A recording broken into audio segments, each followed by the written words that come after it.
Aujourd'hui, on va se pencher sur l'un des moments les plus intenses, les plus dramatiques de toute la guerre froide, la Révolution hongroise de 1956. C'est une histoire incroyable, une véritable tempête qui, en à peine 2 semaines, a fait trembler l'Empire soviétique sur ses bases. Cette phrase, elle résume parfaitement l'ambiance du moment. Pendant quelques jours complètement fous, on a vraiment cru que le peuple hongrois pouvait y arriver, qu'il pouvait se libérer du joug de Moscou. C'était un peu David contre Goliath. Et tout ça, ça s'est passé à une vitesse mais incroyable. Il faut s'imaginer, le 23 octobre, tout part d'une simple manifestation d'étudiants. Une semaine plus tard à peine, le 1er novembre, c'est l'euphorie, un immense espoir de liberté quand le gouvernement annonce qu'il quitte le pacte de Varsovie. Mais cet espoir, il est écrasé presque aussitôt. Le 4 novembre, l'armée rouge déferle sur Budapest. Le 10, c'est fini. La résistance est anéantie. C'est cette histoire fulgurante qu'on va explorer ensemble. Alors, pour comprendre comment on en est arrivé à une telle explosion, il faut d'abord regarder ce qui se passait à l'intérieur de la cocotte minute qui était devenue la Hongrie à cette époque. Un petit vent d'espoir commençait tout juste à souffler. Le contexte mondial est absolument essentiel. Staline est mort en 1953. À Moscou, Nikita Khrouchtchev commence à parler de déstalinisation. C'est un mot qui fait naître un immense espoir de réforme dans tout le bloc de l'Est. En face, aux États-Unis, le président Eisenhower parle de coexistence pacifique. Mais bon, en surface seulement, car en dessous, la tension entre les deux superpuissances reste à son maximum. En Hongrie même, le ras-le-bol est général. Il y a d'abord une haine profonde du communisme imposé par l'URSS. Sur le plan économique, le pays est littéralement pillé. La nourriture et les biens industriels partent à Moscou. Et puis, il y a la vie de tous les jours, la censure, la peur constante de la police secrète, la VH qui étouffe tout le monde. La religion est persécutée, des figures comme le cardinal Mindszenty sont en prison. Et puis, il y a cette petite lueur, cette croyance que l'Occident, que les États-Unis ne vont pas les laisser tomber. Et c'est dans ce climat électrique qu'une simple manifestation étudiante, le 23 octobre, va agir comme une allumette dans une poudrière. C'est l'étincelle qui va embraser tout le pays. L'escalade est spectaculaire. Au début, ce ne sont que des étudiants qui défilent, mais en quelques heures, des milliers de gens les rejoignent, et la manif se transforme en émeute générale. La revendication qui revient partout, c'est le retour d'Imre Nagy, un communiste vu comme un réformateur. Le gouvernement paniqué finit par céder et le nomme Premier ministre, mais en même temps, double jeu. Il déclare la loi martiale et appelle les soviétiques à l'aide. Et là s'ouvre une parenthèse incroyable, quelques jours suspendus dans le temps, où tout le monde a l'impression que la liberté est enfin à portée de main. Imre Nagy, porté par la vague populaire, va beaucoup plus loin que ce que tout le monde imaginait. Il ne parle pas juste de petites réformes, non, il promet la démocratie, le retour à un système avec plusieurs partis, il forme un gouvernement de coalition, bref, il casse complètement avec le modèle soviétique. Mais il ne s'arrête pas là. Il va toucher à un symbole, à quelque chose de sacré pour Moscou. Et pour ça, il faut juste rappeler ce qu'est le pacte de Varsovie. Pour faire simple, c'est l'OTAN version soviétique. Une alliance militaire qui soude tout le bloc de l'Est sous la botte de Moscou. Quitter ce pacte, ce n'est pas une réforme, c'est une déclaration de guerre, ou presque. Et le 1er novembre, Nagy lâche la bombe.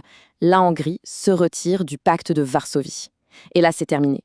Pour Moscou, c'est la ligne rouge à ne pas franchir. C'est un défi direct, un affront que le Kremlin ne peut absolument pas tolérer. À cet instant précis, le sort de la révolution hongroise est scellé. Alors que des négociations pour un retrait des troupes semblaient en cours, Moscou change brutalement de stratégie. Fini de discuter. La décision est prise. Il faut écraser la révolution dans le sang. Le dimanche 4 novembre, à l'aube, l'opération Tourbillon est lancée. L'armée rouge entre en force dans Budapest. Et ce chiffre qu'on voit, il dit tout. 8 divisions soviétiques. 8. Ce sont des milliers et des milliers de soldats, des centaines de chars qui envahissent la capitale. C'est une force conçue pour anéantir, pas pour négocier. Le coût humain est juste effroyable. Face à cette machine de guerre, les insurgés, des étudiants, des ouvriers, souvent avec des cocktails Molotov comme seules armes, se battent avec le courage du désespoir. Mais le combat est tragiquement inégal. Le bilan est terrible. On estime que 2500 Hongrois sont tués, des civils pour la plupart. En à peine quelques jours, c'est fini. La résistance est brisée.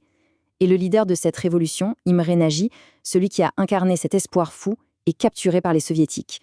Il sera jugé en secret et exécuté. Et la question qui brûle les lèvres, évidemment, c'est: pendant ce temps, que faisait le reste du monde? Où étaient ces fameuses démocraties occidentales? Eh bien, une grande partie de la réponse se trouve à des milliers de kilomètres de là, parce qu'au même moment, le monde entier a les yeux rivés sur une autre crise majeure, la crise du canal de Suez en Égypte. C'est ce qu'on peut appeler un alignement de planètes désastreux pour les Hongrois. À l'ONU, impossible de faire quoi que ce soit à cause du veto soviétique. Les radios américaines, comme Radio Free Europe, ont beau envoyer des messages d'encouragement, derrière, aucune aide militaire n'arrive. Parce qu'en coulisses, Washington a déjà décidé de ne pas risquer une guerre mondiale pour un pays de la sphère d'influence soviétique. Et si on ajoute à ça la France et le Royaume-Uni qui sont complètement obsédés par Suez, le tableau est complet. La Hongrie est seule, terriblement seule. Cette caricature de l'époque est glaçante, mais elle résume parfaitement le cynisme de la situation. On y voit un soldat soviétique écrasant un civil hongrois sous le regard de l'ONU, avec cette légende terrible. En gros, le message du monde, c'est « circuler, il n'est rien à voir ». La révolution est écrasée, c'est un fait. Mais son héritage, lui, est immense, durable, un héritage qui a été payé au prix du sang. Les conséquences directes sont d'une brutalité sans nom. Une répression féroce s'abat sur le pays. Des centaines d'exécutions, des milliers de gens en prison. C'est aussi un drame humain immense. Près de 210 000 réfugiés fuient vers l'ouest. C'est 2% de la population du pays. Et pour être bien sûr que ça ne se reproduise plus, l'URSS renforce massivement sa présence militaire en Hongrie. Mais l'histoire ne s'arrête pas tout à fait là. Il y a un dernier chapitre, assez inattendu. Quelques semaines après, le conflit va se déplacer des rues de Budapest à une piscine olympique, à Melbourne. C'est dans cet état d'esprit que l'équipe hongroise de water-polo arrive pour sa demi-finale olympique contre l'Union soviétique. Pour eux, ce n'est pas qu'un match, c'est la suite du combat, par d'autres moyens. Et le match est d'une violence incroyable. À quelques minutes de la fin, alors que la Hongrie mène, un joueur soviétique frappe la star hongroise, Ervin Zador, en plein visage. Le sang se met à couler dans l'eau. Une bagarre générale éclate. La Hongrie gagne finalement le match et ira même chercher la médaille d'or. Et cette image de Zador, le visage en sang mais victorieux, va devenir un symbole planétaire de la résistance hongroise. Ce qui nous amène à la question finale. Militairement, c'est un échec total, c'est indiscutable. Mais, au fond, n'est-ce pas une immense victoire morale ? En exposant au monde entier la nature brutale du régime soviétique, l'insurrection de Budapest n'a-t-elle pas été la première fissure, la première brèche qui mènera des décennies plus tard à la chute du mur de Berlin ?